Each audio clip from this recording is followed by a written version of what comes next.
Buenos días, buenos días a todos y todas. Espero que me escuchéis bien. Vamos a comenzar el webinar ahora mismo, en un minuto. Quería simplemente lanzar un mensaje inicial con algunas cuestiones técnicas para que sepáis. Por una parte, simplemente recordar que el webinar va a ser grabado. Em, También avisar de que hay interpretación simultánea, por lo tanto podéis cambiar vuestra pista de audio si queréis escuchar español o inglés en la parte de abajo de vuestra pantalla, en el símbolo del globo terráqueo. Si pulsáis podéis elegir el idioma en que queréis escuchar el webinar. Y también simplemente comentar que durante el webinar podéis lanzar preguntas que vamos a trasladar a las personas ponentes para que contesten al final del webinar a través de la caja de preguntas y respuestas, que también podéis acceder a ella en la parte inferior de vuestra pantalla. Well, also in English, we're gonna start in a minute. Just remind a couple Un things poco de for you. información técnica antes de Just to empezar. remind you that the webinar A is modo de currently recordatorio, being este recorded. webinario web va a ser Also, this grabado webinar comes with the interpretation, with y simultaneous cuenta con interpretation. So you interpretación can choose simultánea en your inglés y en language in español. which Podéis you elegir feel this el is idioma que better, English or consideréis Spanish, in the low part of your accediendo al globo screen, in the terráqueo, al globe. icono You que click there. veréis en la You can barra choose inferior de Spanish or Zoom. English, Aquí podéis and elegir also inglés you o can español. ask any Y question you want además también podéis for the formular panelists. They preguntas will a las answer them personas at the end of the panelistas webinar, and que you can responderán feel al free final de la to send them sesión, en la answers sesión de preguntas y from the low part respuestas. of your screen as well. The chat Este is botón se also encuentra available también en just la parte inferior. for También está comments. otro icono que es distinto a preguntas y Sin más, respuestas, si te que es voy del sin de más, chat. Pero esto es para le voy a dar comentarios la generales. palabra a Guadalupe Moreno. Si quieres activar tu cámara, es responsable de los proyectos piloto de innovación de Provivienda y va a ser la persona que inaugure este webinar. Bueno, pues bienvenidas a todas y a todos. Para nosotras es un gran placer poder contar con toda esta afluencia de personas en este tercer webinar que desarrollamos, en el que el objeto de este webinar vinculado al proyecto de derechos a la vivienda que desarrollamos de manera conjunta, Hogar Sí Provivienda, para la transformación del sistema de atención al sinhogarismo en base a un modelo de desinstitucionalización y vivienda y autonomía que desarrollamos con 12 administraciones públicas. Nos parecía que después de este trabajo que el proyecto inició en enero del 22, también era el momento de compartir mecanismos y elementos para el éxito de la transformación de las políticas públicas que hemos visto eficaces no solo en el territorio español, sino también compartir con otras personas de otros territorios en las que poder dialogar y aprender conjuntamente todas. Por eso este webinar está distribuido en la presentación inicial de 3 experiencias. En primer lugar, compartiremos la experiencia española en cómo se han articulado los fondos Next Generation para impulsar la desinstitucionalización y promover un nuevo sistema de cuidados en la comunidad, y también con la experiencia del trabajo desarrollado en este proyecto de derechos a la vivienda.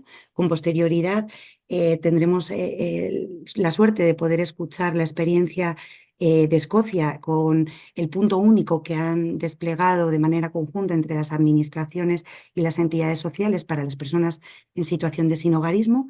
Y en tercer lugar, compartirán las compañeras la experiencia de Finlandia en cómo la estrategia nacional se ha desplegado para acabar con el sinhogarismo de larga duración. Después de esta primera parte más expositiva, tendremos una parte de preguntas y diálogo de cara también a pediros, en la medida en que os surjan preguntas, respuestas y preguntas para las panelistas o para el propio proceso de diálogo, que las podáis compartir. Y ya dicho esto, bienvenidas, esperemos que lo podáis disfrutar, y en el caso de que luego queráis volver a revisar este espacio, lo colgaremos dentro de nuestro espacio de Escuela Housing para que podáis revisarlo y compartirlo. Que sea fructífera la jornada. Muchísimas gracias, Guada. Pues bueno, como ha introducido Guada, vamos a dar comienzo a la parte inicial, ¿no? Y, bueno, más larga de este webinar, ¿no? Que es la presentación de las experiencias de España, Escocia y Finlandia. En primer lugar, vamos a escuchar, como ha comentado ya Guada, la experiencia de España en el uso de fondos Next Generation para impulsar la desinstitucionalización y promover el nuevo modelo de cuidados. Para ello tenemos la suerte de contar con Berta González, que es asesora del Gabinete de la Secretaría de Estado de Derechos Sociales del Gobierno de España, y tenemos también a Maribel Ramos, que es subdirectora general de OASI, directora de los proyectos de innovación, derechos en la vivienda y futuro. Si queréis abrir vuestras cámaras. Perfecto, pues ya os dejo en terreno a vosotros. Muchas gracias, Ernesto. Solo comprobar que se me escucha bien. Sí, te escuchamos bien. Vale, perfecto. Pues muchas gracias. Bueno, mientras Maribel, mi compañera en esta experiencia, va poniendo la presentación, quería aprovechar para dar las gracias a Hogar Sí y a Provivienda pues, por la oportunidad de poder participar en este seminario compartiendo nuestra experiencia y también bueno, aprovechar para felicitaros pues, por seguir, ¿no? Siempre generando estos espacios de diálogo y de aprendizaje compartidos. Lo que os queremos contar en estos breves minutos es bueno, la experiencia de cómo, en nuestro caso, desde una administración pública, desde una Secretaría de Estado de un ministerio, estamos intentando contribuir a lo que desde nuestro punto de vista es un proceso de transformación social urgente, tremendamente complejo, pero también imparable, ¿no? Como un proceso que llamamos de desinstitucionalización. Me gustaría empezar bueno, pues compartiendo esta pregunta, que de alguna forma es la pregunta que fue como punto de partida allá en el 2021, cuando inició todo este proceso. Desde la Secretaría de Estado entendíamos que en un contexto además que podríamos decir casi de pospandemia o prácticamente estábamos en aquel momento pues no, superando ¿no? Las primeras fases de la pandemia, pues entendíamos que además de todo el trabajo que desde una Secretaría de Estado hay que hacer relacionado con la normativa o la financiación, necesitábamos generar un espacio, necesitábamos tener un ámbito de trabajo donde desde un contexto de innovación social pudiéramos contribuir a que nuevas soluciones, soluciones más novedosas y soluciones más coherentes con un marco de derechos humanos pudieran emerger y sobre todo pudieran acelerarse, ¿no? Soluciones que nos permitieran avanzar, como plantea la pregunta, hacia alternativas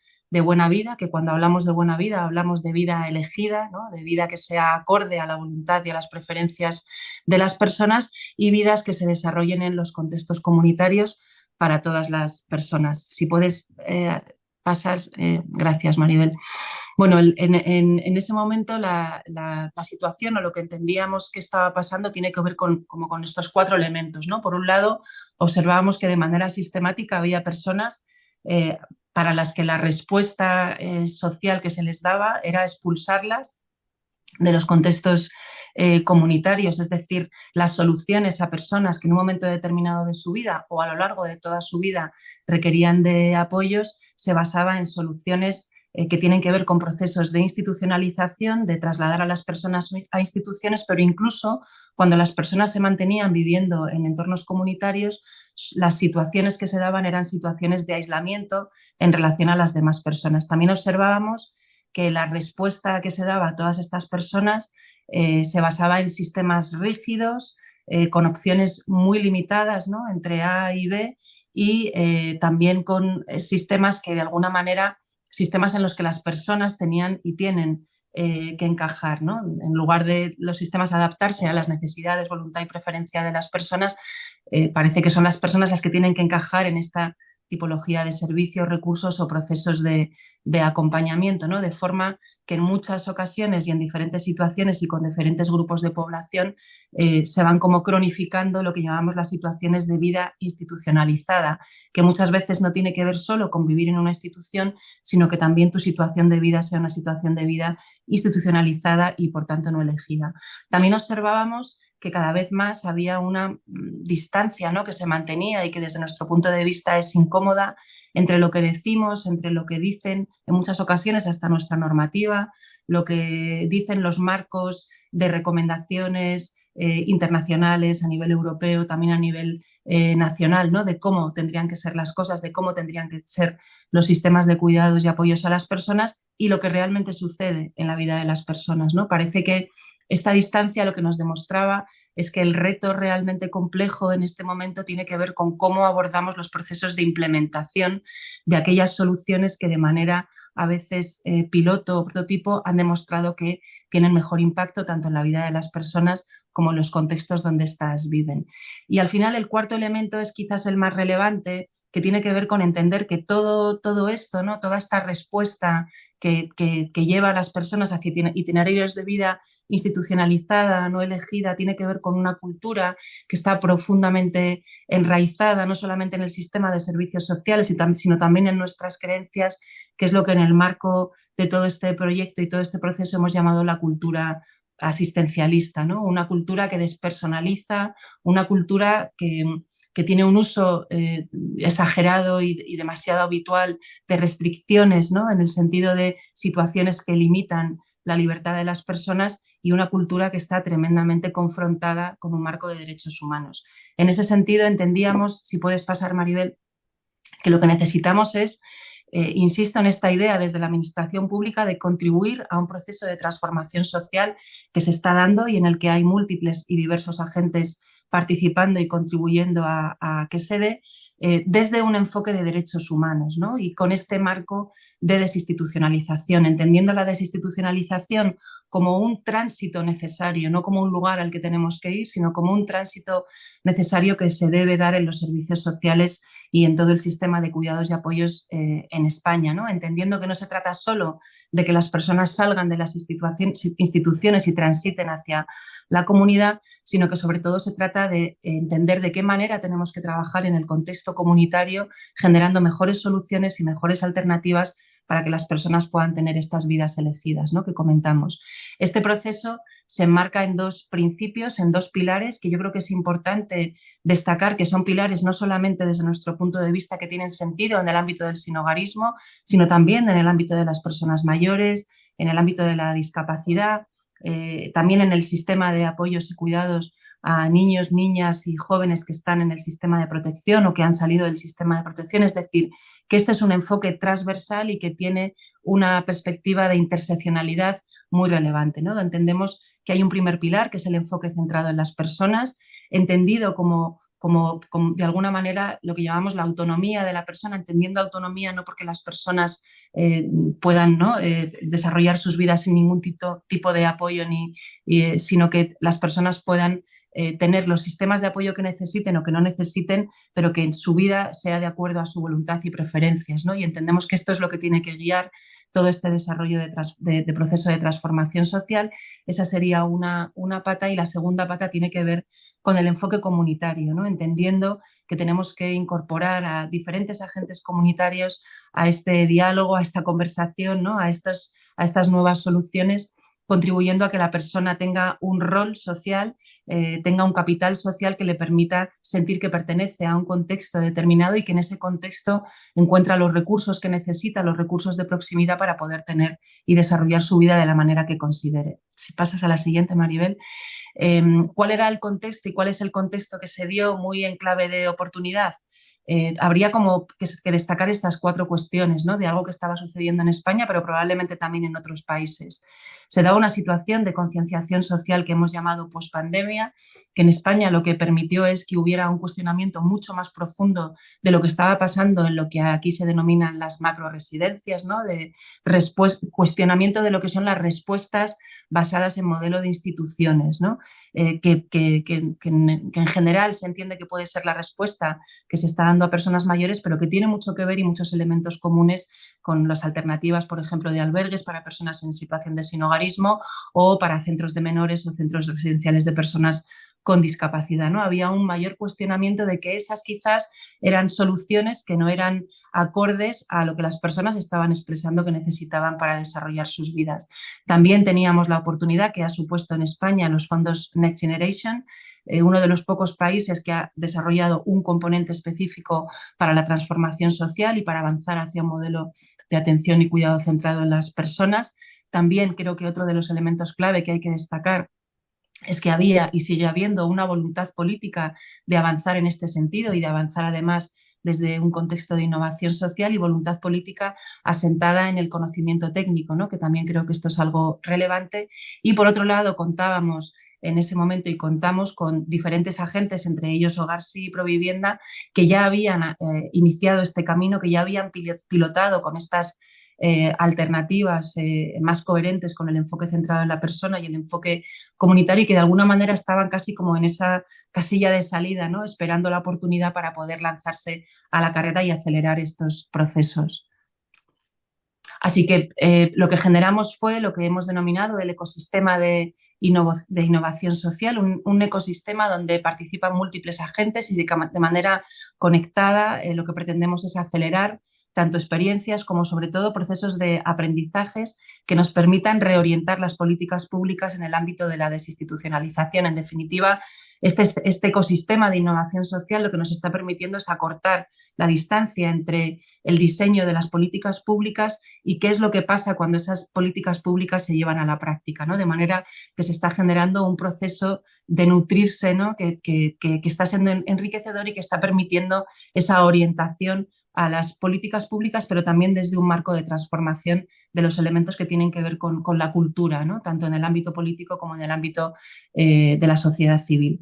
Así que, bueno, contamos con estos 20 proyectos piloto que están testeando un número muy significativo de soluciones innovadoras que hemos agrupado en torno a 15 categorías vinculadas con vivienda, con modelos de acompañamiento, con formas de trabajar en los contextos comunitarios, ¿no? Bueno, pues 15 categorías en torno a las que hay trabajando 137 organizaciones del tercer sector, con un enfoque multiterritorial. Todos los proyectos se están desarrollando en diferentes contextos territoriales, implicando a múltiples agentes, con una importante implicación de la administración pública, que es la que tiene las competencias en España en el ámbito de los servicios sociales, no solamente para que conozcan lo que está pasando, sino sobre todo para que desde los proyectos se les pueda acompañar en cómo trasladar todas estas soluciones a sus políticas públicas, con sistemas de evaluación independiente que nos permiten testear si esas soluciones están realmente teniendo impacto en la vida de las personas y en sus contextos. Y en los 3 años de desarrollo de esta experiencia, en el último año muy centrados en lo que tiene que ver con los procesos de transferencia y escalado. Así que esta es la pregunta, ¿no? ¿De qué manera desde este contexto de innovación social podemos multiplicar las oportunidades de aprendizaje de manera colaborativa y transferir todos esos aprendizajes a las políticas públicas?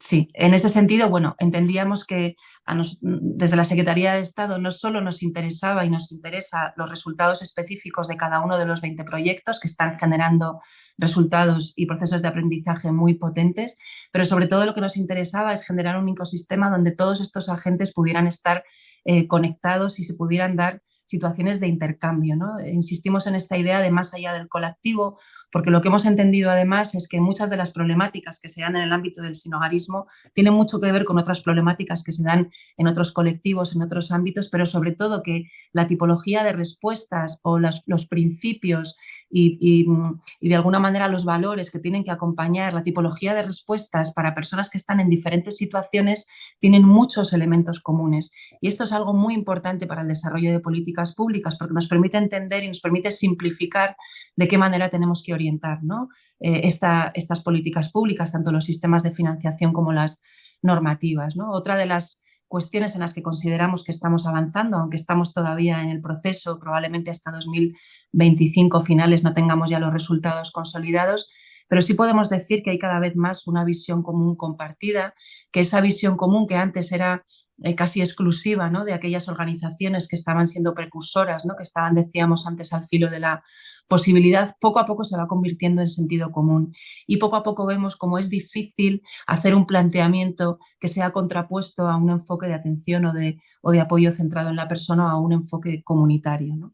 También contamos con estos 2 elementos que queríamos destacar hoy, que es en los que estamos trabajando ahora, que es contar y ofrecer desde la administración pública, en base a todo este proceso de aprendizaje, una base de datos que compile y que aúna categorizados todos los hallazgos que se han desarrollado en todas las evaluaciones que se han hecho en los 20 proyectos piloto, y también una cartera de innovaciones comunes que sea la cartera que de alguna manera nos pueda orientar, ¿no? En el desarrollo de las políticas públicas del futuro orientadas a los sistemas de cuidado y apoyo a las personas. En este sentido, también creo que es importante destacar que en el pasado mes de junio el Consejo de Ministros aprobó esta estrategia estatal para un nuevo modelo de cuidados en la comunidad, un proceso de desinstitucionalización que marca la hoja de ruta de trabajo hasta 2030, con una perspectiva transversal que aborda diferentes grupos de población, personas mayores, personas con discapacidad, infancia y juventud y personas en situación de sinhogarismo, y que de alguna manera entendemos que hubiera sido imposible la aprobación y el desarrollo de esta estrategia si no hubiéramos contado con todos estos proyectos piloto que lo que nos han permitido es explicar, ¿no?, a diferentes agentes que esto que estábamos explicando que tendría que desarrollarse se podía hacer, ¿no?, a mostrar pruebas reales de qué es lo que se estaba haciendo, ¿no? Por eso estas imágenes que aparecen en la estrategia tienen que ver con historias de vidas que demuestran que hay otra forma, ¿no?, de proveer y de articular los sistemas de apoyo a las personas. ¿En qué estamos ahora? Bueno, pues ahora también de todo el proceso de aprendizaje que hemos llevado a cabo, estamos tratando de ver de qué manera se pueden escalar estas soluciones innovadoras, ¿no?, tratando de aprender de este complejo proceso que tiene que ver en innovación social con el escalado de soluciones innovadoras.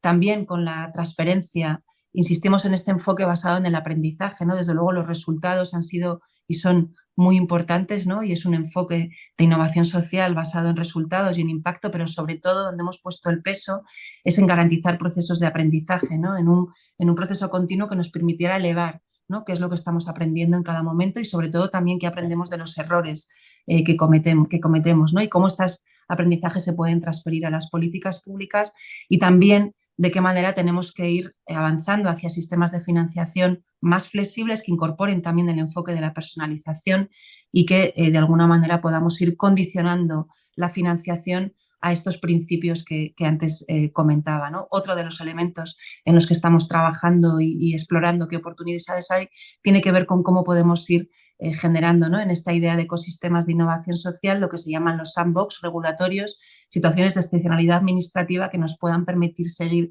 qué es lo que pasa cuando hacemos las cosas de una manera diferente. Y sin más, paso la palabra a Maribel para que os cuente en concreto el proyecto de Garsi y Provivienda. Muchas gracias. Bueno, pues nada, muchas gracias, Berta. Es muy difícil intervenir después de tu intervención, porque primero porque lo explicas maravillosamente bien y segundo porque das una visión tan global que es tremendamente complicado poder añadir algo más de valor, ¿no? Bueno, pues como os decíamos, bueno, nosotros tanto Provivienda como Garsi ya sabéis que llevamos mucho tiempo trabajando en tratar de ofrecer soluciones pues no basadas en las instituciones, al ámbito del sinhogarismo, y cuando surgió esta oportunidad de estos proyectos de innovación social, pues efectivamente, como yo cuando Berta dice esto de al filo de la posibilidad, yo creo que más bien las organizaciones que nos hemos metido en este lío trabajamos más bien al filo de lo imposible, ¿no? Así es que está siendo una aventura absolutamente maravillosa, pero también os prometo que el número de canas en mi pelo también ha crecido considerablemente. Bueno, el tema es que nosotros arrancamos el proyecto de derechos a la vivienda dentro de este marco más amplio de un ecosistema de innovación social, además en el que efectivamente el aprendizaje de las realidades que surgen en otro tipo de colectivos o grupos vulnerables afectado por la institucionalización, la verdad es que están siendo una fuente de aprendizaje absolutamente maravillosa, pero sabiendo también que la institucionalización en el ámbito del sinhogarismo no cumple exactamente las mismas formas o no tiene exactamente las mismas formas que a lo mejor en otro tipo de grupos o colectivos vulnerables, ¿no? En este sentido, en el caso del sinhogarismo, creemos que hay dos manifestaciones de cómo se produce esta institucionalización. Por una parte tiene que ver efectivamente cómo el sistema de atención al sinhogarismo está respondiendo a través de sus recursos, y la realidad es que según la última encuesta del Instituto Nacional de Estadística sobre servicios y recursos que se ofrecen a las personas que se encuentran en esta situación, el 60% de las plazas que se ofrecen en este sistema de atención se siguen ofreciendo en alojamientos de carácter colectivo. La realidad es que se ha crecido bastante en los últimos años en plazas basadas en vivienda, pero la presencia de estas plazas en alojamientos colectivos sigue siendo excesivamente grande. Así que creemos que en este sentido tenemos que seguir avanzando porque estos alojamientos de carácter colectivo, las propias infraestructuras están generando y limitando las posibilidades de la personalización del acompañamiento. Pero en el caso del sinhogarismo, además, hay otra forma de institucionalización que tiene que ver con la cronificación de esta situación.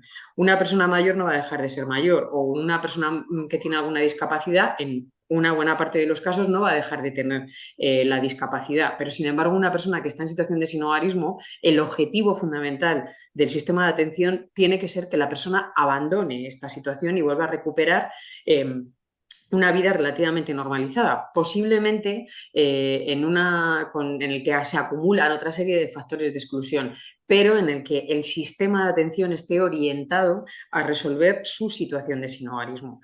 Sin embargo, la realidad es que también los datos del Instituto Nacional de Estadística nos dice que esto no es así. Y también, según la última encuesta de personas sin hogar, el 69% de las personas llevaban más de un año en situación de sinhogarismo. Esto creemos que también es una forma de institucionalización, el que las personas no abandonen esta situación, que el sistema no esté orientado a que las personas salgan de esta situación de sinhogarismo y que al final queden atrapadas no solamente en las instituciones, sino que también queden atrapadas en ese ciclo probablemente una de las situaciones de exclusión más extremas a las que nos enfrentamos pues en nuestro país y probablemente en la mayor parte de nuestras sociedades, ¿no? Bueno, partiendo un poco de esta base, nosotros planteamos el proyecto de derechos a la vivienda, que lo que pretende efectivamente es favorecer la desinstitucionalización del sistema de atención al sinhogarismo. Este proyecto tiene dos líneas de acción, uno que tiene que ver con el trabajo orientado a la atención temprana al sinhogarismo o la prevención de la institucionalización. Si queréis más información sobre esta línea, en la Escuela Housing está colgado el webinar que hicimos específicamente sobre este ámbito, así que yo os invito a que entréis en la Escuela Housing y que podáis consultar, aparte del resto de acciones formativas que os dejamos ahí, que el acceso es completamente gratuito y que de verdad que hay una cantidad de información que es maravillosa, pero también que podáis acceder a la información que se dio en este webinar, ¿no?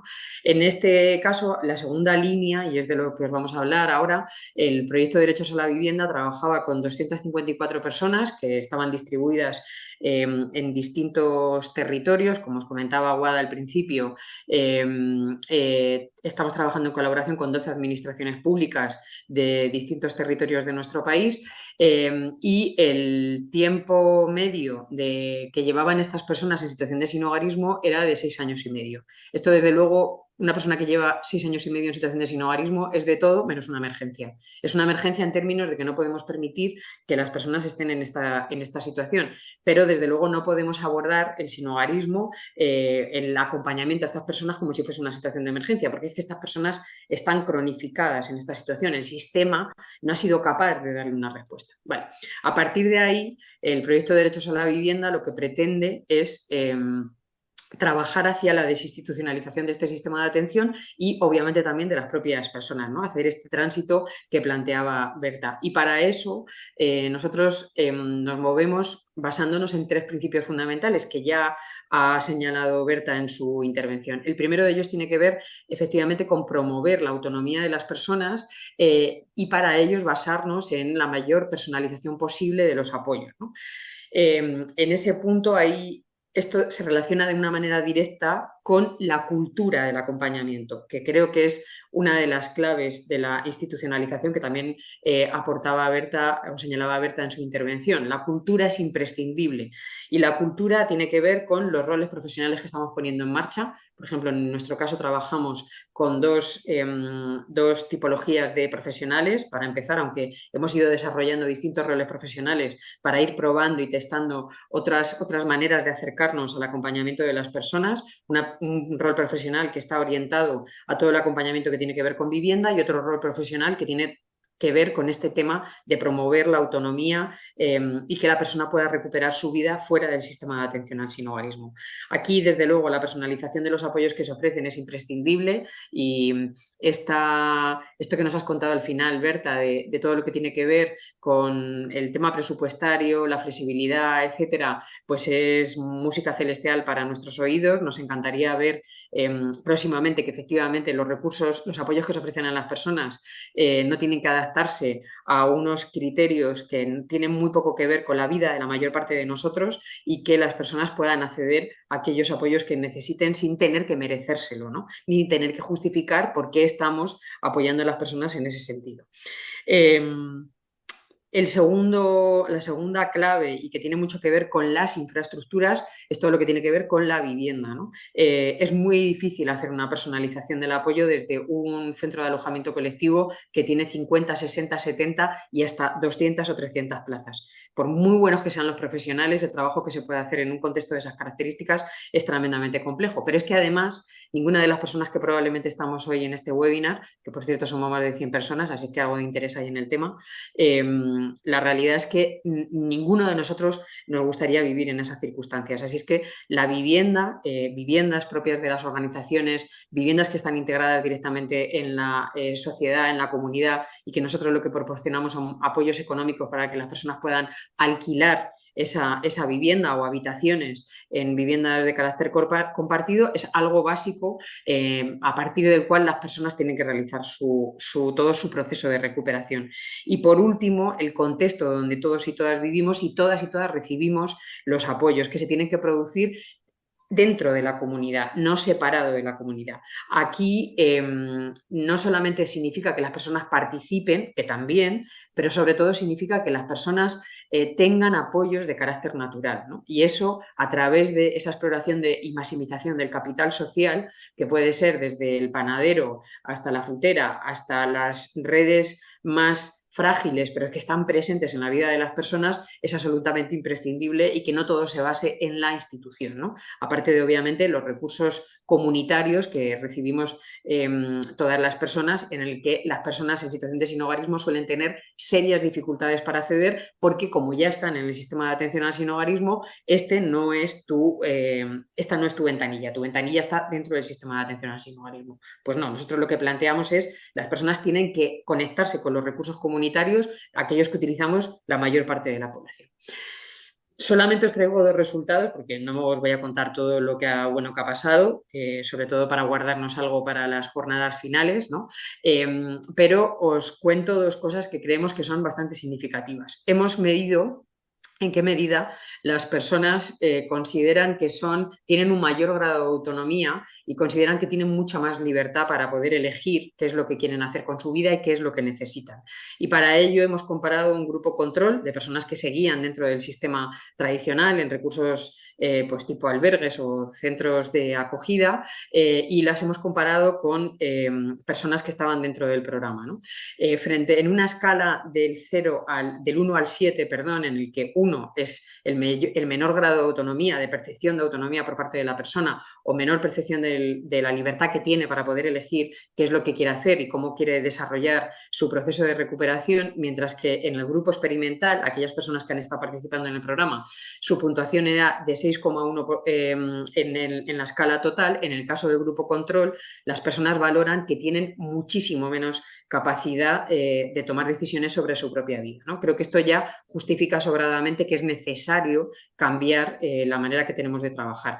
Y por último, es verdad que estos proyectos tienen una dificultad a la hora de conseguir o de identificar, hacer buenas evaluaciones, y es que el proyecto finaliza, sí o sí, finaliza el 31 de diciembre de este año, y esto también nos ha obligado a terminar el acompañamiento a las personas antes. O sea, nosotros no podemos continuar y por lo tanto la personalización en este caso ha tenido una dificultad y ha sido el límite de temporal que tiene el desarrollo de los proyectos. Pero del 100% de las personas que han participado en el proyecto, el 67% de esas 254 personas han abandonado el sistema de atención al sinhogarismo a la finalización del proyecto y no han vuelto además a un recurso de atención institucionalizado, sino que las personas han encontrado distintas maneras de permanecer fuera del sistema de atención y de tener una vida autónoma, muy probablemente en el que siguen estando presente otra serie de problemáticas, pero en el que el sinhogarismo, pues la persona ya no sigue sufriendo esa situación. Bueno, creo que la experiencia solamente por estos dos resultados, la verdad es que para nosotros ha merecido la pena. Os invitamos en todo caso a que estéis atentos en los distintos territorios. Desde mediados de octubre vamos a ir haciendo jornadas territoriales para contar un poco cómo hemos trabajado y luego también os lanzo ya, aunque lo lanzaremos en breve y recibiréis la información en vuestros mails. El 3 y 4 de diciembre haremos la jornada final de presentación de resultados en las que no solamente vamos a contar estos resultados, sino muchos más, obviamente, sino que sobre todo en lo que vamos a trabajar es el contar el cómo lo hemos hecho, ¿no? Para que todo este conocimiento esté a disposición del resto de organizaciones y administraciones que no han tenido pues la fortuna de no estar en este filo de lo imposible. Así es que muchas gracias. Muchísimas gracias, Maribel, y muchísimas gracias, Berta. Bueno, la verdad es que es muy interesante la presentación.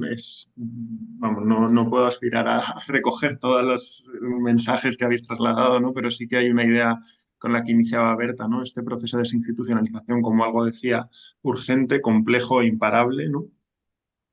Y luego sí recoger también, ¿no? Pues parte del enfoque, ¿no? Que se está impulsando desde la Secretaría de Estado de Derechos Sociales para hacer este aprendizaje, ¿no? Basado en un ecosistema, ¿no? En un ecosistema de innovación en el que participan múltiples actores y algunas respuestas también innovadoras que se pueden dar desde las administraciones, ¿no? Que era interesante, mencionabas el condicionamiento de la financiación para impulsar este enfoque o esta idea de los sandboxes regulatorios, ¿no? Como esas situaciones de excepcionalidad que permitan flexibilizar las regulaciones, las normativas, ¿no? Para precisamente experimentar y ver qué funciona adecuadamente y qué aprendizajes se pueden recoger, ¿no? También luego, Maribel, en tu presentación, bueno, pues esta idea que has destacado bastante, ¿no? De los recursos y los vínculos comunitarios, ¿no? Cómo las personas tienen que conectar con los recursos que existen en la comunidad, ¿no? Y no depender únicamente de la institución, como ha venido sucediendo.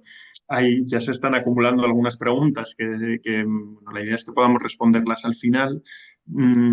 Quizás, Maribel, sí te quería trasladar una de las preguntas, si puedes dar una pincelada muy rápidamente. Preguntaba una persona, quizás sobre todo para entender mejor el funcionamiento del proyecto, ¿no? ¿Cómo acceden las personas en situación de sinhogarismo al programa de vivienda? ¿Hay requisitos establecidos? Preguntaba. Quizás alguna más te trasladaré después, pero ya... Vale.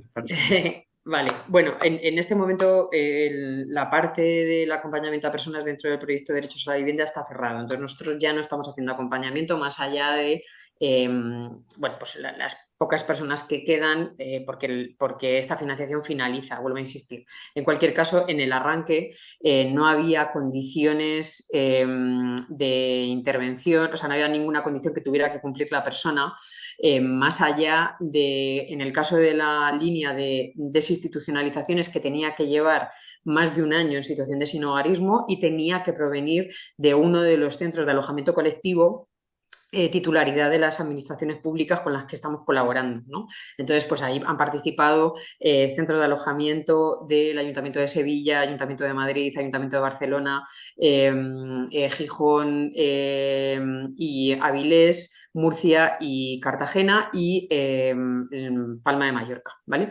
Entonces, en estos territorios lo que se hizo fue un proceso de presentación del proyecto y eran las propias personas las que tomaban la decisión de si potencialmente querían participar o no. No había un proceso de derivación de profesionales, porque creemos que también cuando somos los profesionales los que derivamos, no estamos dando la autonomía que las personas deberían tener para decidir si quieren o no recibir una tipología de apoyos. Entonces, esto fue ya una primera dificultad que tuvimos al principio, ¿no? Tuvimos que convencer a las administraciones de aquí no queremos que nos derivéis a personas y lo que queremos que nos deis acceso a poder contarles a las personas directamente en qué consiste el proyecto y los apoyos que proporcionamos y que a partir de ahí sean las personas las que decidan. Obviamente no teníamos plazas suficientes para todo el mundo, como además el proyecto tenía un grupo experimental y un grupo control, pues lo que se hizo es que con el número total de personas que decidieron que querían participar, pues se hizo una asignación aleatoria que nos permitiera conformar un grupo control y un grupo experimental. El grupo control seguía recibiendo los servicios del sistema de atención tradicional. Pero insisto, no había ninguna otra requisito de acceso, solamente que las personas tuvieran más de 18 años. Nosotros no trabajamos con menores de edad y además no es en lo que estamos influyendo es en el sistema de atención al sinhogarismo, no en el de protección a la infancia, y que llevaran más de un año en esta situación. Espero haber contestado. Perfecto, muchas gracias, Maribel. Sí, se queda contestado y otras preguntas ya las pasaremos a la parte final. Pues muchas gracias por vuestra intervención, Berta y Maribel, y a continuación vamos a dar paso a la segunda experiencia, que es la experiencia de Escocia, de los puntos de, los Support and Access Hubs, ¿no? Como un punto único de atención a las personas en situación de sinhogarismo en colaboración entre las administraciones públicas y las entidades sociales. Para presentar esta experiencia está Fiona Williamson, que es jefa de servicios en Simon Community Scotland, en Edimburgo. Welcome, Fiona, and thank you very much for Bienvenida, Fiona, y muchas gracias. Hi there. Hello. Saludos. So, well, the floor is yours. Bueno, ¿tienes la palabra? Do we... I'm going to share your presentation. Sí, un segundo porque vamos a compartir la Well, my presentación. name's Fiona Williamson. It's great to Bueno, be here soy today. Fiona Williamson. Es un placer estar aquí.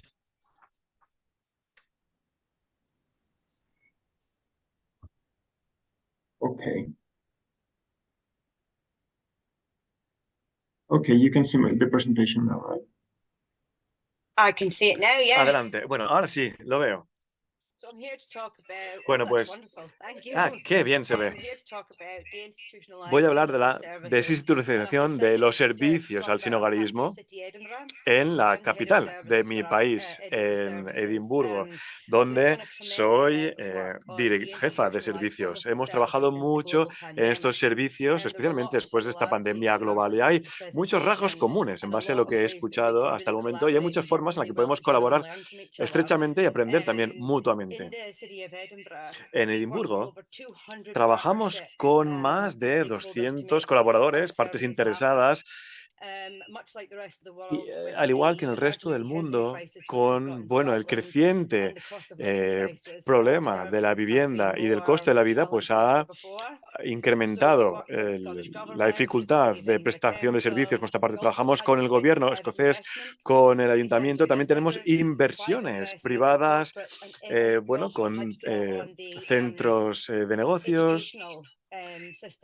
Y también con el sistema universitario, por ejemplo, el sistema educativo, mejor dicho, la Universidad de Edimburgo, para con una asignación conjunta para una serie de servicios de los que disponemos. Y lo que hemos observado en Edimburgo es que tenemos servicios de comisión, digamos, que explicaré en breve, y campañas de concienciación, de alcance, servicios de apoyo también. Pero además, también hemos tenido que trabajar en servicios de desinstitucionalización, porque estos servicios no llegan suficientemente lejos para cubrir la demanda del número de personas que queremos asistir.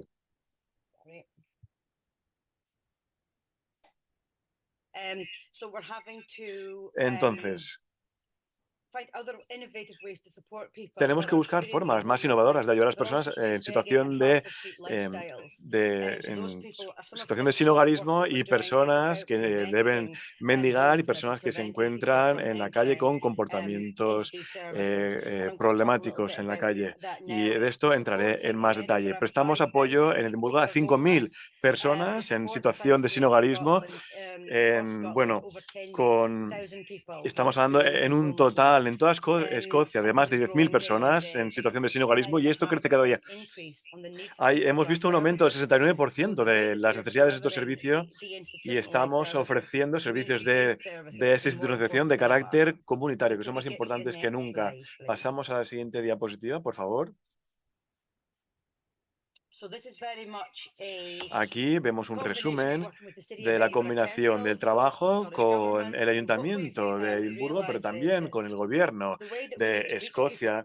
Y para llegar a las personas, después de la pandemia global, donde teníamos muchas formas innovadoras de trabajar con las personas, pues en Escocia, no sé qué carácter presenta a nivel mundial, pero abrimos hoteles de emergencia durante la pandemia, donde pudimos llegar a las personas de forma totalmente totalmente distinta. Abrimos estos hoteles y creamos servicios que pivotaban en torno a las personas. Aquí entrábamos más de 100 alianzas, 100 colaboraciones en un centro de colaboración y aquí nació todo, porque aquí fuimos capaces de aprovechar las alianzas que ya teníamos y trabajar pues, con médicos de cabecera, con asistencia sanitaria, todo lo que tenía que ver con las personas.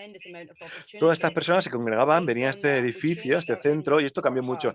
También cambiamos el centro de ayuda de Edimburgo para prestar ayuda ininterrumpida los 365 días, sean cuales sean las condiciones climáticas, teniendo en cuenta que estamos en Edimburgo.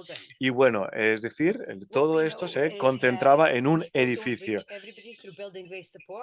Y hemos tratado de llegar al mayor número de personas, pero muchas no utilizan servicios basados en edificios. Vamos a llamarlo así. Por ejemplo, teníamos que salir a la calle con personas que vivían al descubierto en la calle, dormían allí, donde había mucha marginalización. Aquí teníamos que intervenir de forma muy distinta para llegar a estas personas.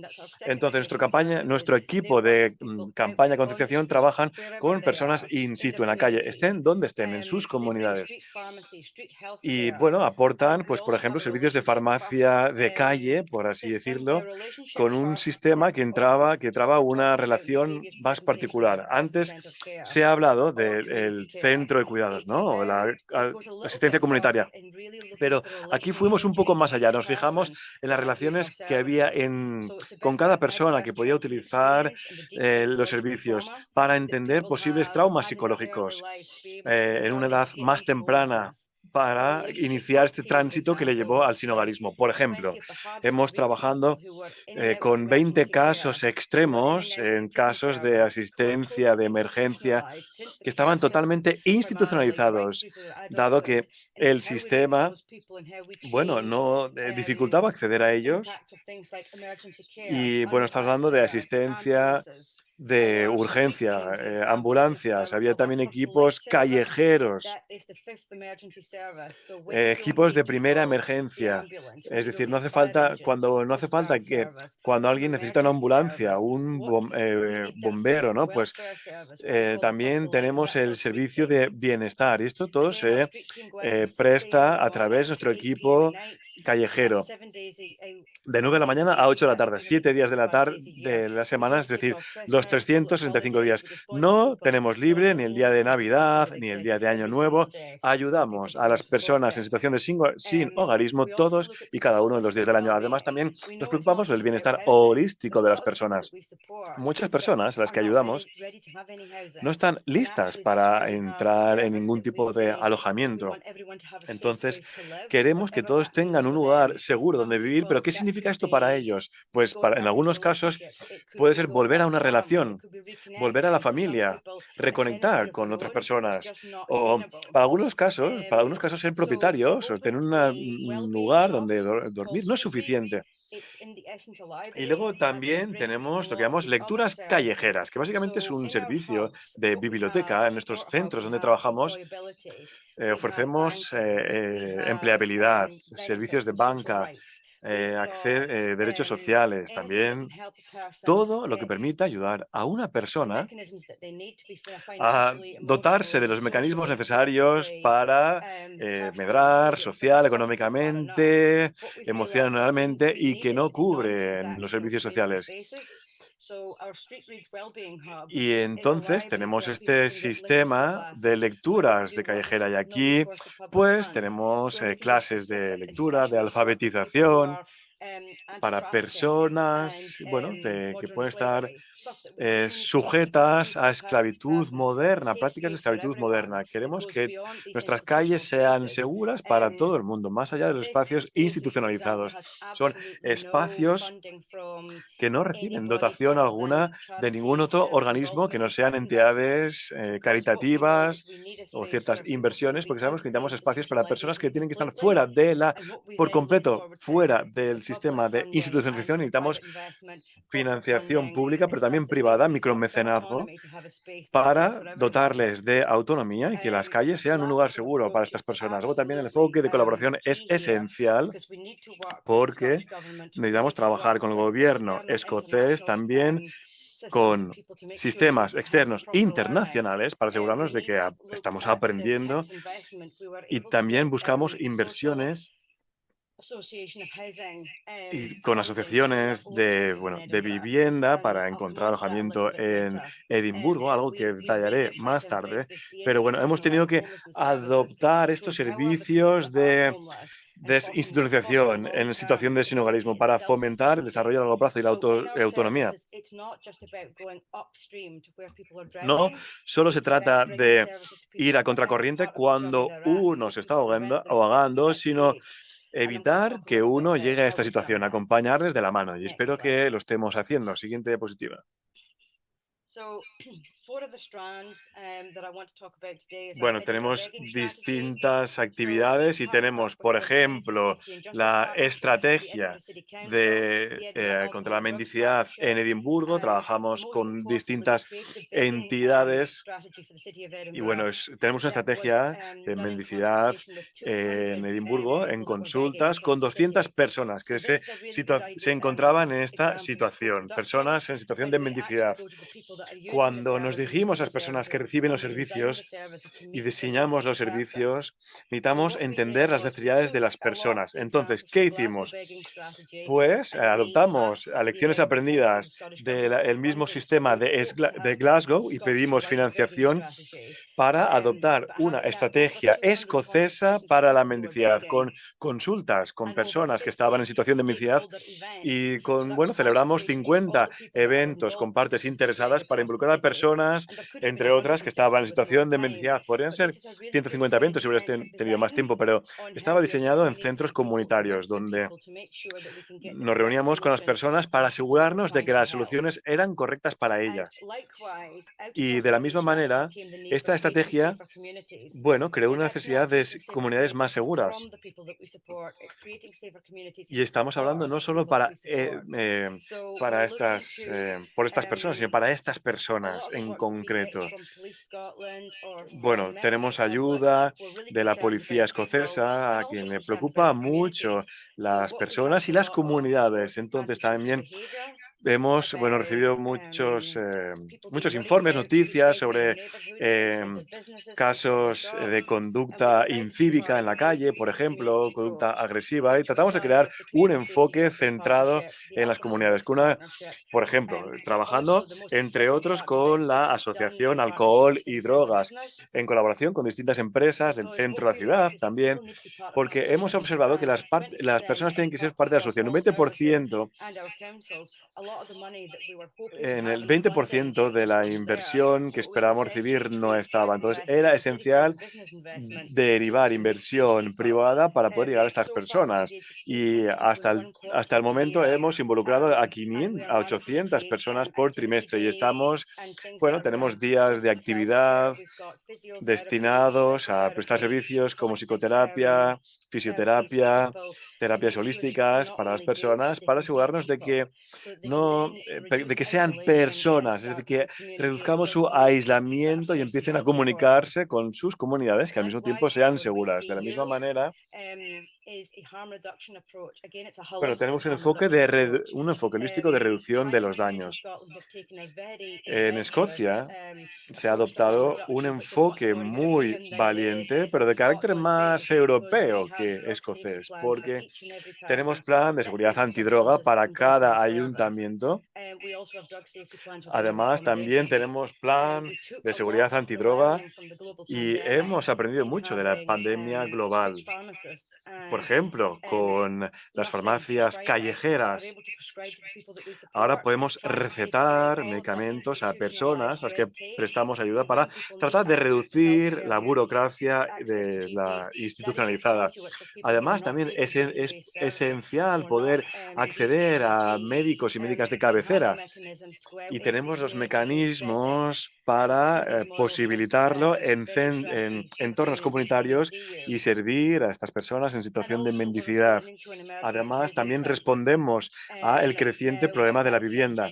Esto lo que supone es que hemos observado este 69% incremento de personas que se acercan a nuestros servicios y solo podemos ofrecer alojamiento a un 4% de estas personas que se acercan. esto lo que supone como servicio para el sinhogarismo es que el 96% de las personas no recibe solución alguna, habitacional alguna. Y estamos hablando de 5.000 personas en alojamiento temporal. En muchos casos por debajo del estándar esperado. Y aquí la clave son los servicios desinstitucionalizados para aquellas personas en situación de crisis. Y bueno, hemos trabajado con la Universidad de Edimburgo, también con inversiones privadas y con distintos tipos de financiación. Además, también tenemos a nuestro lado al Ayuntamiento de Edimburgo, que trabaja con nosotros para personas en situación de mendicidad. Estamos hablando de 200 personas en este caso. Y entonces aquí la clave es ver cómo prestamos apoyo de alojamiento, vivienda, y también tenemos que ver de dónde viene la inversión. Entonces, hemos adquirido 32 alojamientos para personas que se encontraban utilizando servicios de apoyo a la vivienda y que vivían en alojamiento, vivían en lo que denominaríamos alojamientos de fortuna en la calle, y tratando de ofrecerles servicios que cumplían los estándares. También con inversiones más seguras para así poder ayudar a más personas, porque esto ha cambiado por completo lo que estamos ofreciendo. Necesitamos nuevas soluciones en Edimburgo que han venido de la mano de estas colaboraciones. Hasta 100 colaboraciones. Tenemos proveedores de vivienda, sector voluntario, primer sector, organismos gubernamentales, socios corporativos, socios bancarios, todos los bancos de Escocia, porque hemos visto que cuanto más nos dimos cuenta de que la mayoría de personas a las que prestaban apoyo no tenían cuenta bancaria, y esto fomenta la exclusión. No recibían las prestaciones sociales, no podían.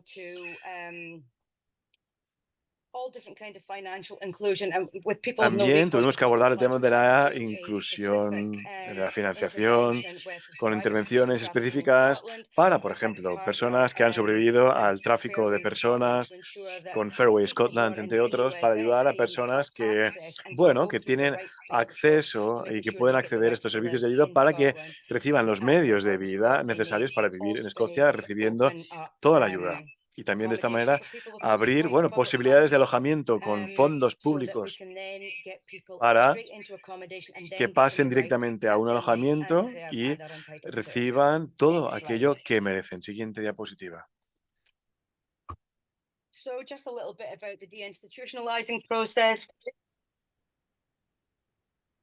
Sorry? El proceso de desinstitucionalización. Yes, Fiona, we can hear you properly.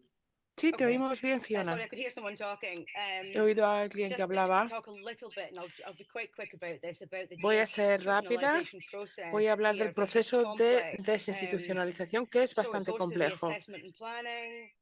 Hay un periodo de planificación y evaluación, cambios políticos y legislativos, realineamiento de la financiación, creación de capacidades, apoyo para la transición y monitoreo y evaluación. Ha aumentado en 7% la población en Edimburgo desde el 2018 hasta ahora. 52.000 casas son necesarias para el 2040. De modo, tenemos un parque inmobiliario muy viejo. Antes de 1945 fue cuando empezó a construirse, cuando se construyó la mayor parte de ese parque inmobiliario del ayuntamiento. 200 personas se presentan para cada una de las casas a las que pueden acceder. De modo que hay una gran falta de vivienda. El ayuntamiento tiene que conseguir más casas y tenemos que comprar más. Eso es necesario para salvar vidas, pero también tenemos que tener por lo menos otros 30 en el próximo año para que la gente pueda acceder al alojamiento que merece. Edimburgo tiene 35%, el alquiler es 35% más alto que cualquier otra parte de Escocia y el medio es 192. 192.000. En el resto de Escocia más, eso en Edimburgo, el resto de Escocia más casi 300.000. Hay personas, yo llevo en Simon Community Escocia 6 años, la población se ha diversificado cada vez más. Y ahora un poco sobre los cambios políticos y legislativos. Tenemos oportunidades y retos desde la pandemia. Y la gente con la que trabajamos intentan hacer realidad de este proceso de desinstitucional. Trabajamos con un plan de antipobreza, de cambio climático, estrategia económica, distintas estrategias, estrategia contra el alcohol y las drogas, con el ayuntamiento, con la emergencia de vivienda y de sinhogarismo. No voy a mencionar otras alianzas con las que trabajamos para conseguir llevar adelante ese proceso. La financiación se tiene que realinear para que se centre en la comunidad, en los servicios de la comunidad y no en las instituciones. Necesitamos esta financiación y debemos diversificar para diversificar nuestro trabajo también. Todos los servicios tienen un enfoque de derechos humanos y un enfoque que se basa en el trauma de las personas, y trabajamos con las personas para ofrecerles los servicios que necesitan. La siguiente imagen. Es mi última diapositiva para mostrar cómo medimos el impacto. Es difícil medirlo. Es difícil saber cuántas personas han sido alojadas. Hemos construido casas y hemos dado obviamente alojamiento a las personas, pero es difícil saber cuántas personas permanecen allí. Lo que tenemos a veces es que vemos las personas a los que se enfrentan a distintos retos en Escocia y a los que se deniega el alojamiento. Tenemos muchas personas que vienen a nuestros servicios y casi el 70% de aumento de personas que necesitan nuestro apoyo. Lo que he oído en la primera presentación es que necesitamos que esas personas permanezcan en esa vivienda. Nuestros principios de Housing First y el trabajo de Simon Community hace que haya una retención del 90%. Ese apoyo general que se le da en todos los aspectos a la persona presenta muchos retos, pero se centra también, por ejemplo, en la salud mental. La salud mental, las personas con problemas mentales pueden estar en una lista de espera de 2 años, de modo que ese apoyo general es muy importante, porque aparte de esa crisis de la vivienda, están las crisis de las personas también. Tenemos 200 alianzas para conseguir nuestros objetivos y aún así no podemos alcanzarlos fácilmente. Queremos reintegración en la comunidad para las personas que apoyamos. Por eso tenemos ese enfoque centrado en la comunidad. Nos acercamos a las personas en los lugares donde ellos están, los lugares que ocupan, pero además tenemos un elemento comunitario. No se trata solamente de ofrecer servicios, que es muy importante, o su accesibilidad al empleo, su trabajo, su atención médica, sino también darles un espacio seguro donde estar, donde vivir. Nosotros lo que sabemos es que tenemos un alcance mayor del que teníamos anteriormente utilizando este modelo de desinstitucionalización. Pero también la demanda ha aumentado mucho y no logramos tener bastante oferta para cubrir esa demanda. Tenemos que ofrecerles un lugar seguro donde estar, donde vivir, según ellos, no según nosotros, y algo que cubra sus necesidades. Eso es todo de mi parte.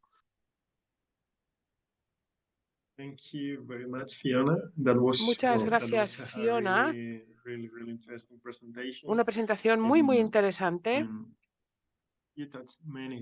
Has tocado muchos puntos. Voy a resumir algunos, no todos, porque son muchos aspectos lo que has tocado. Para mí es interesante, aparte de la experiencia española de la pandemia, ver cómo presenta una oportunidad también para vosotros para cambiar, para introducir cambio, este tipo de cambio. Es interesante que en este que se apoye ese cambio, esa realización de las necesidades contra la institucionalización. También es muy interesante cómo cambiáis la intervención que hacéis con las personas, ese enfoque basado en el trauma y ese enfoque basado en las relaciones, primero, que es muy interesante, así como el enfoque centrado en la comunidad, como tenéis, por ejemplo, en el centro de Edimburgo que has mencionado.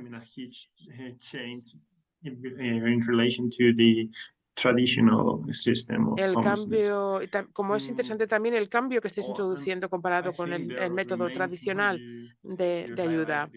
Has dicho que os quedan retos como la crisis de la vivienda y la crisis de acceso a la vivienda.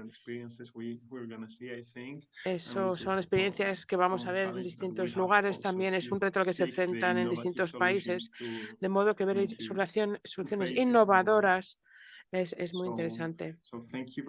Muchas gracias por tu presentación. Creo que habrá preguntas para ti después, pero ahora de momento le doy la palabra a la última experiencia, que es la experiencia finlandesa. Los últimos presentadores. A continuación tenemos la tercera experiencia, que sería la experiencia de Finlandia, que nos van a comentar sobre la estrategia nacional para acabar con el sinhogarismo de larga duración. Y para ello vamos a tener a Elisabetta Leni, que es investigadora en la WAY Foundation, y Hanna Kettunen del Ministerio de Medio Ambiente de Finlandia. Welcome, Elisabetta and Hanna. You're going to talk about the national strategy to end long-term homelessness in Finland. Please, whenever you're ready. Cuando estén preparadas pueden tomar la palabra. Muchas gracias, Ernesto. ¿Me oyen bien? Buenas tardes. Es un placer estar aquí. Creo que la razón por la que Ana y yo estamos aquí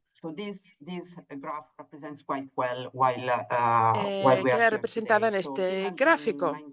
Finlandia en 1987 tenía más de 18.000 personas sin hogar y 35 años después, en el 2023,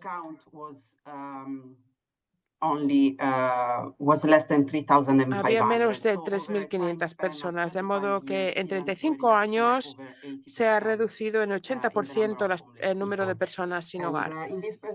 En esta presentación voy a describir brevemente lo que hemos hecho en ese periodo y cómo ahora empezamos a sentarnos en los planes del gobierno actual para erradicar totalmente el sinhogarismo. Distintos eventos importantes ocurrieron en los años 80. Hubo cambios políticos que llevaron al éxito. El primer evento fue la fundación de WAY Foundation en inglés, que son mis empleadores, proveedores de vivienda para solucionar el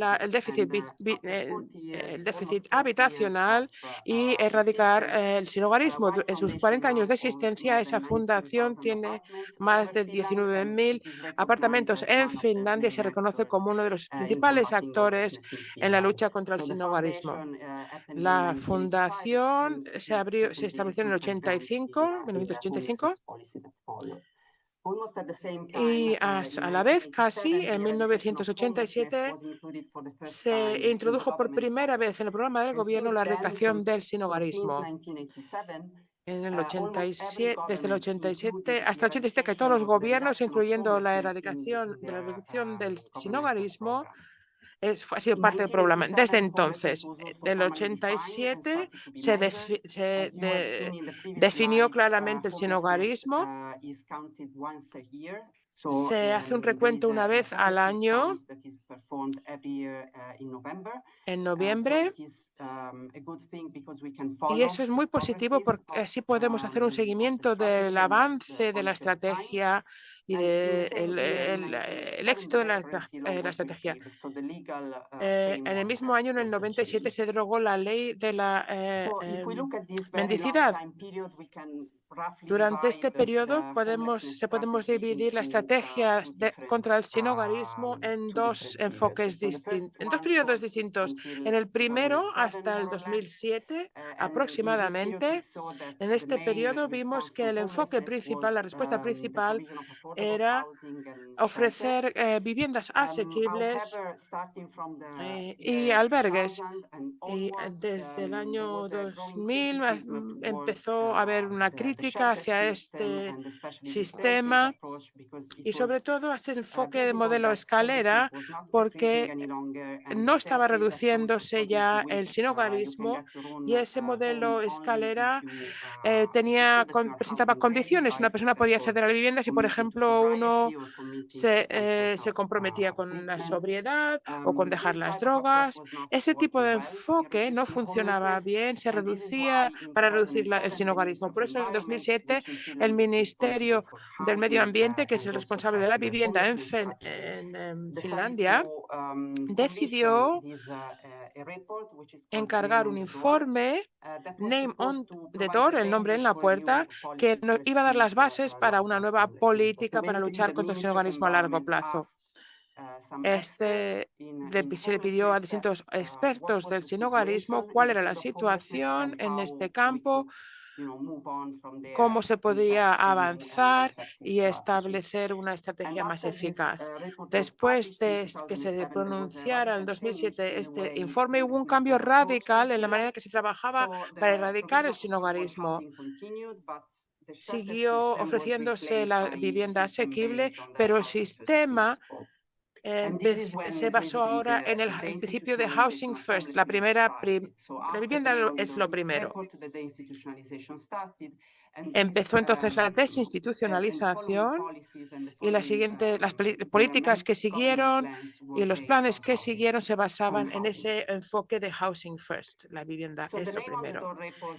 El informe Name of the Door, el nombre en la puerta, introdujo una nueva perspectiva al sinhogarismo. Una de las cosas importantes que se mencionan en este informe presenta tres argumentos para motivar la reducción e eliminación del sinhogarismo. En primer lugar, es un argumento ético, el más importante. Todo empieza con la dignidad humana. La dignidad humana empieza por tener un lugar donde ser, donde vivir.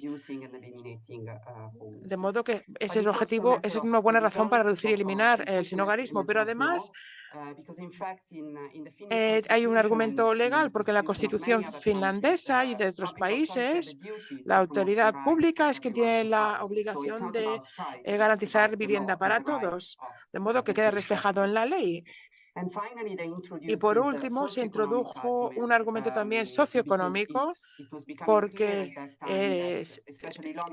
estaba claro que muchas personas que viven sin hogar durante muchos tiempos no utilizan los servicios normales, utilizan los servicios de emergencia, están a menudo en contacto con la policía, de modo que nos quedó muy claro que si a una persona se le da el hogar y el apoyo que necesita, un apoyo sostenido, entonces se puede reducir el uso de servicios de emergencia o del sistema tradicional y eso además puede suponer ahorros para el Estado y para la sociedad, de modo que hay también un argumento económico. Y por último, y lo más importante probablemente, este informe introdujo el principio del housing first, de la vivienda es lo primero. La vivienda es un derecho humano y se tiene que ofrecer de manera incondicional e inmediatamente a todas las personas que viven sin hogar. Ese principio de housing first es diferente a los que se originaron en los Estados Unidos. No es un proyecto que se basa en una serie de criterios que hay que cumplir, sino que es un principio, un enfoque que se ha adoptado a gran escala y se basa en un concepto muy sencillo y es que la vivienda es un derecho humano y se debe de ofrecer de manera, como he dicho, incondicional e inmediatamente. No hace falta cumplir ninguna condición, no hace falta falta ese modelo de escalera por el que se tienen que cumplir ciertos requisitos para acceder a la vivienda. Después del 2007, después del 2007, ha habido al menos 4 planes nacionales basados en este principio. Voy a mencionar brevemente los elementos de estos programas y luego Hannah va a hablar del programa actual que empezó en el 2024.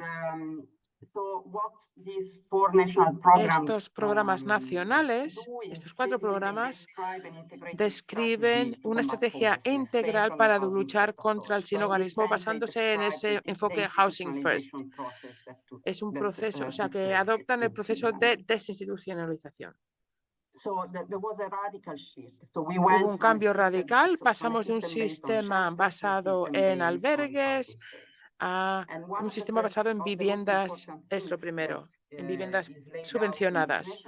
Lo más importante de este programa nacional es la importancia de tener acceso a vivienda permanente. Lo que ocurrió desde el 2008 en Finlandia es que estos albergues se reconvirtieron en viviendas permanentes.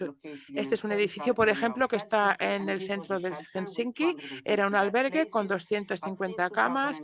Desde el 2012 se ha convertido en viviendas subvencionadas. Hay 81 apartamentos independientes para alquilar, donde la gente que ha vivido sin hogar pueden vivir. Y hay un apoyo, hay un proveedor de servicios que es el Ejército de Salvación con 22 y hay 22 empleados que trabajan en este edificio y que ofrece apoyo para los residentes. Además de esta transición, también se decidió tener unidades de reconversión de los refugios existentes en viviendas subvencionadas, es decir, vivienda social normal. Y también es muy importante que todo el mundo tenía que firmar un contrato de alquiler, de modo que esto está regulado. Y eso es importante desde la perspectiva de la desinstitucionalización, porque esto rompe con la dependencia institucional. La gente que vive en estas unidades y en estos apartamentos tienen derechos, de responsabilidades que vienen de la mano del contrato de alquiler, muy distinto del contexto institucional como el que se vive en los albergues o en el alojamiento temporal, donde a uno se le puede expulsar en cualquier momento sin razón alguna. Aquí una persona tiene derechos y no se le puede desahuciar, o se le puede desahuciar, pero siempre de acuerdo con la ley. Este cambio requiere de nuevas competencias, nuevas habilidades, de modo que la gente que trabajaba en los albergues se les prometió que podían mantener su puesto de empleo si aceptaban reciclarse, aprender nuevas competencias, nuevas habilidades necesarias para el nuevo sistema. Y la idea, como siempre, es evitar que las personas vuelvan a estar sin hogar y accedan a servicios normales, sociales y sanitarios normales, generales. Estos servicios son, como digo, los generales. No hay servicios específicos para personas sin hogar, sino que facilitamos el acceso a los servicios generales que utiliza toda la población, cualquier residente de Finlandia utiliza. Y eso nos permite trabajar hacia la inclusión social, a dar una normalidad a la vida de las personas y a reducir el coste de estos programas de Housing First. Es mucho más caro tener un equipo específico de expertos y de médicos que trabajan con algunas personas que viven en problemas sin vivienda que trabajar en el sistema general al que todo el mundo accede. También hacemos mucho trabajo de prevención para evitar el sinhogarismo y los desahucios, para prevenir también los desahucios. Es importante mencionar también que hay algunas condiciones previas que fueron las que hizo que esta póliza fuera un éxito. En primer lugar, un estado del bienestar fuerte en Finlandia. La vivienda asequible es una proporción limitada de la vivienda en general, entre el 11 y el 13%, de modo que no hay muchas, pero tenemos unas reglas que hacen que prioricemos. Las personas que tienen mayor necesidad son las que pueden acceder primero. Y también el estado de bienestar da apoyo al desempleo o apoyo simplemente a personas que no pueden cubrir los gastos del alquiler. Y se les ayuda a pagar el alquiler gracias a ese apoyo que se le da. Todo esto fue muy importante para el éxito de la política, especialmente para cuantificar el sinhogarismo, para entenderlo, también el trabajo a nivel social que cabía hacer sobre el terreno. Y en Finlandia, bueno, había una cooperación multilateral muy eficaz y con ONGs, sociedad civil y especialistas. Y bueno, creo que ahora puedo cederle la palabra a mi compañera Hanna. Muchas gracias, Elisabetta. Bueno, soy Hanna Kettunen, especialista senior del Ministerio de Medio Ambiente en Finlandia, y voy a dedicar unos minutos al trabajo que hemos hecho en Finlandia desde la perspectiva gubernamental. Como ha dicho mi compañera Elisabetta,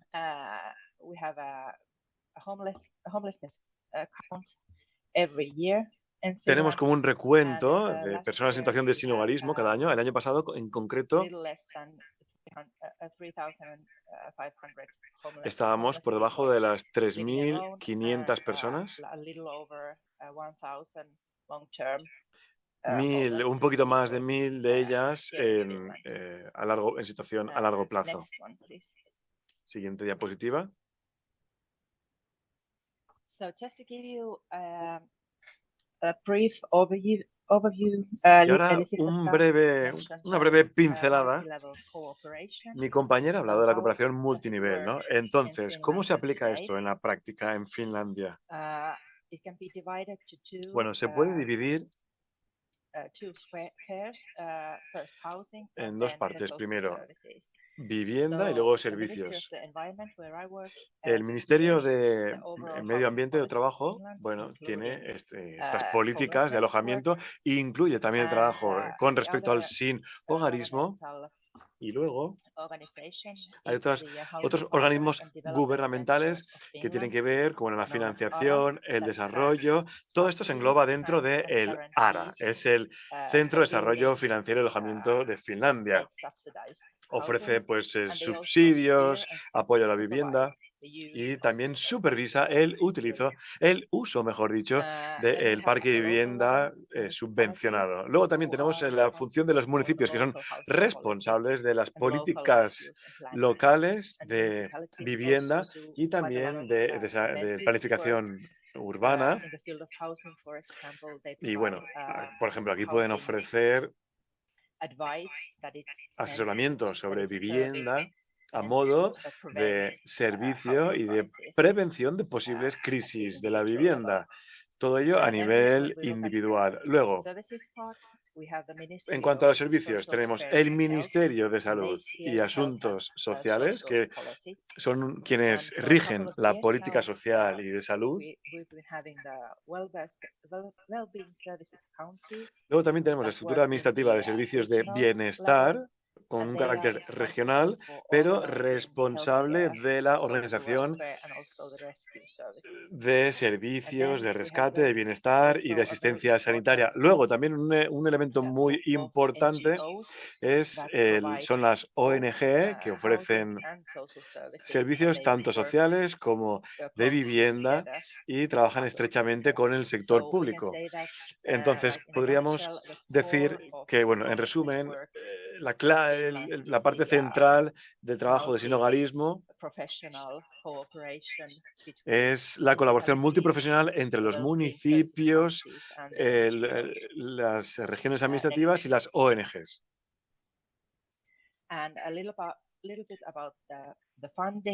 Ahora, en cuanto a la financiación y la presupuestación, cuando hablamos de vivienda, como he dicho, tenemos el ARA, Centro Responsable del Desarrollo y Financiación de Vivienda, que ofrece subsidios, ayudas relacionados con la vivienda y la construcción, y también rige y dirige el uso del parque de vivienda subvencionado. Además, ofrecen ayuda, subvenciones, servicios de asesoría para evitar moras, desahucios, todo esto en el ARA. Luego también ofrece esto para organismos y empresas de vivienda sin ánimo de beneficio, sin ánimo de lucro, mejor dicho. A veces son, las ONGs que son propietarias de estos alojamientos. Hay una serie de criterios que cabe cumplir para ello, para acceder a estas ayudas, a estas subvenciones. Luego, financiación de los servicios sociales y de asistencia sanitaria. Pues esto viene del gobierno central. Entonces, vemos que cada región, cada condado recibe una financiación universal del gobierno central, lo cual supone que cada condado puede decidir cómo utiliza dichas dotaciones. Reciben una financiación. No es que reciban financiación asignada a la vivienda, sino que reciben una cantidad universal y deciden cómo destinar las distintas partidas. Luego, ofrecen servicios en base a la legislación existente, así que, por ejemplo, en base a nuestra Ley Nacional de Bienestar Social, se estipula que los servicios de vivienda deben ser proporcionados por los servicios locales de bienestar en estas comarcas o condados, y la mayoría de los servicios que se ofrecen a las personas en situación de sinhogarismo son de carácter universal. Estamos hablando de servicios sociales, de bienestar. Siguiente diapositiva.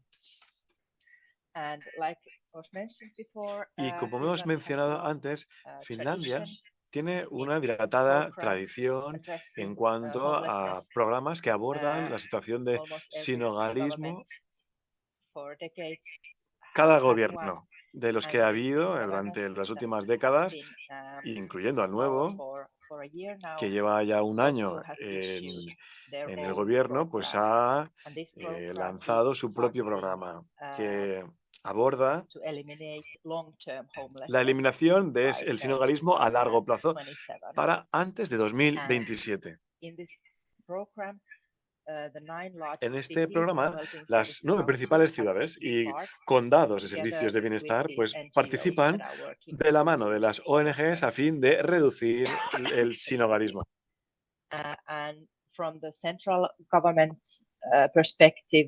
Desde la perspectiva del gobierno central, del Ministerio de Medio Ambiente, del Ministerio de Bienestar y Asuntos Sociales, pues aquí también tenemos lo que denominamos el Servicio de Prisiones y Libertad Condicional de Finlandia.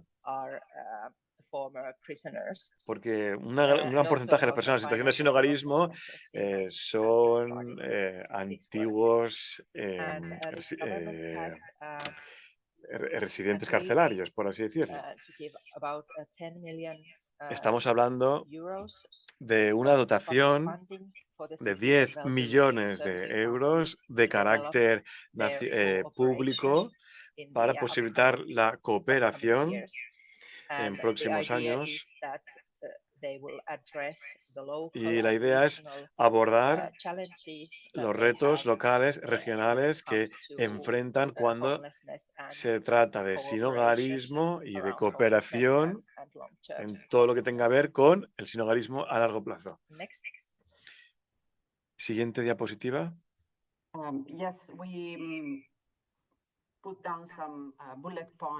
Bueno, aquí tenemos una serie de aspectos que describen los aprendizajes clave.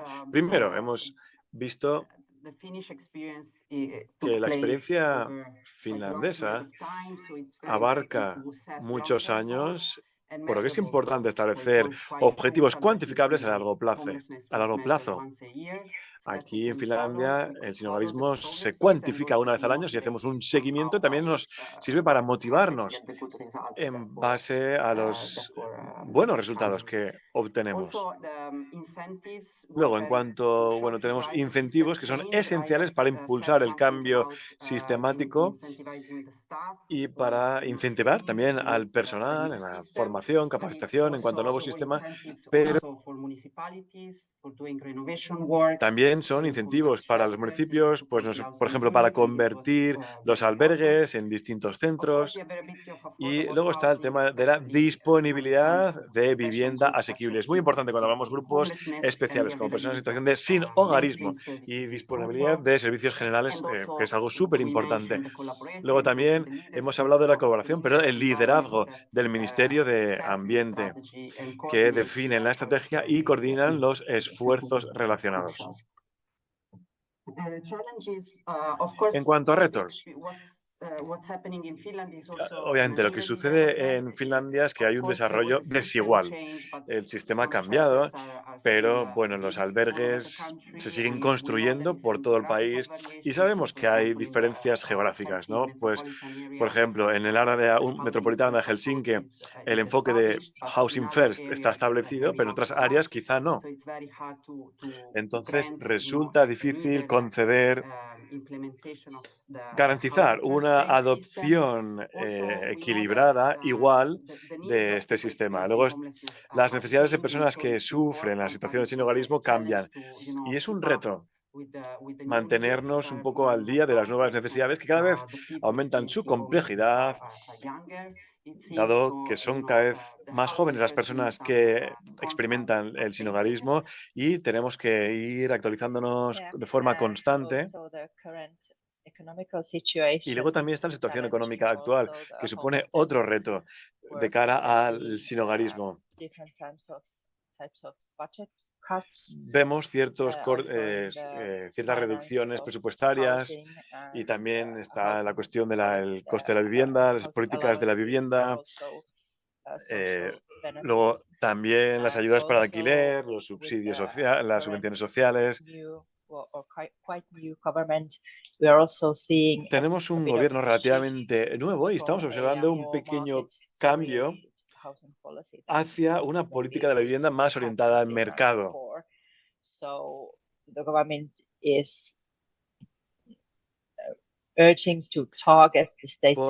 Por ejemplo, el gobierno insta a ofrecer de forma más selectiva vivienda pública subvencionada a familias o personas de rentas bajas. Y aquí es importante también hablar de la limitación que existe en el sistema actual a la hora de contabilizar personas en situación de sinhogarismo.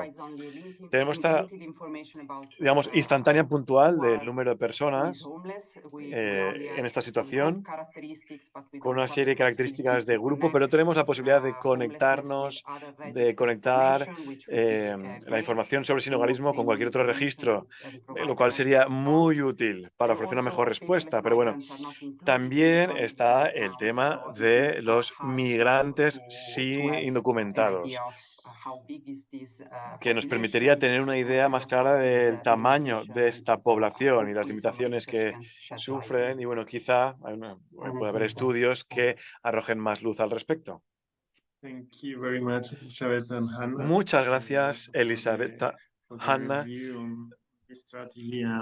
por esta perspectiva sobre la estrategia y por compartir las lecciones aprendidas, también por compartir los retos a los que os enfrentáis. Ahora, antes de cerrar, quisiera formular una pregunta para todas las ponentes. Aunque, ya en cierta manera habéis respondido, ¿no? Pero ¿Cuáles serían los principales retos que enfrenta el proceso de desinstitucionalización? Se han comentado varios, ¿no? Por ejemplo, hablando de la crisis de la vivienda, también se ha formulado una pregunta sobre migrantes indocumentados. ¿Podéis responder en base a esto o en base a otros temas que hayáis observado? ¿Qué opináis? ¿Cuáles son los principales retos? Maribel, no sé si quieres empezar tú. Venga, así rompo un poco el hielo como anfitriona del evento. Bueno, retos hay muchísimos, obviamente. Está claro que, pues efectivamente, hay algunas personas que en las preguntas han apuntado algunas cuestiones. La crisis de vivienda que tenemos en este momento, pues probablemente en toda Europa, es algo que afecta a las posibilidades reales de la desinstitucionalización del sistema de atención, en la medida en la que la vivienda es considerada y tratada como tal, como un bien de mercado y no como un derecho al que las personas debemos tener totalmente garantizado, y particularmente aquellas personas que tienen más dificultades de acceso, pues es verdad que eso claramente dificulta, ¿no?, el encarecimiento en el que, por ejemplo, las organizaciones estamos accediendo a la vivienda. Esto supone un problema grave para las propias organizaciones que estamos luchando en esta dirección. Aquí también tenemos que ser un poco imaginativas, ¿no?, y tratar de buscar soluciones distintas, no solamente a través de la provisión directa de vivienda por parte de las organizaciones, que por supuesto eso tiene que ser una de las alternativas, sino que las prestaciones económicas o los apoyos económicos que prestan tanto las administraciones como las organizaciones para que la gente pueda alquilar directamente por su cuenta tiene que ser una alternativa. Y por supuesto, desde luego, que se le ponga algún tipo de medida por parte de los poderes públicos para limitar esto. Y en el caso de las personas migrantes, a ver, la realidad es que nosotros efectivamente nos hemos encontrado nuestra realidad del trabajo en el que veníamos ya trabajando Hogar Sí y Provivienda, éramos muy conscientes del impacto que tiene el sinhogarismo sobre las personas migrantes, sobre todo aquellas que no tienen su situación administrativa regularizada y que por lo tanto tienen más dificultades, ¿no? Pero también al mismo tiempo, y ahí hemos trabajado bajo un paradigma del pragmatismo total, también entendemos que, por desgracia, en este país, y entiendo que muy probablemente en otros países de la Unión Europea nos encontramos con la misma circunstancia, hay miles de personas que, aun encontrando una situación administrativa irregular, no están en una situación de sinhogarismo. Entonces, lo que hemos tratado de explorar es qué hacen esas personas que no están en situación de sinhogarismo aún permaneciendo en una situación administrativa irregular. Y lo que hemos tratado es de promover que las personas a las que nosotros hemos acompañado busquen, junto con nuestros apoyos, otro tipo de soluciones y alternativas, ¿no? Ahí tenemos que ser pragmáticas. Desde luego, hay claramente nuestra propia ley de extranjería está impactando en las oportunidades vitales que tiene la gente, y la propia ley de extranjería acaba provocando que las personas estén en una situación de enorme fragilidad. Esto nos lo deberíamos revisar como país, y entiendo que muy probablemente como la Unión Europea en general. Pero mientras que esto no ocurra, y es algo que no depende directamente ni de las organizaciones ni tampoco de los procesos generales de desinstitucionalización, lo que tenemos que procurar es que las personas para las que trabajamos tengan las mejores condiciones de vida posible fuera de las propias instituciones, que lo único que hacen es abundar en ese aislamiento que es absolutamente imprescindible revertir en un proceso migratorio que al final es una situación de pobreza y aislamiento y falta de apoyos naturales, no se acabe convirtiendo en una situación de sinhogarismo. Muchas gracias, Maribel. I don't know if to conclude, Elisabetta, Hannah or Fiona. Voy a acabar con Elisabetta, Hannah y Fiona. No sé si queréis comentar algo al respecto.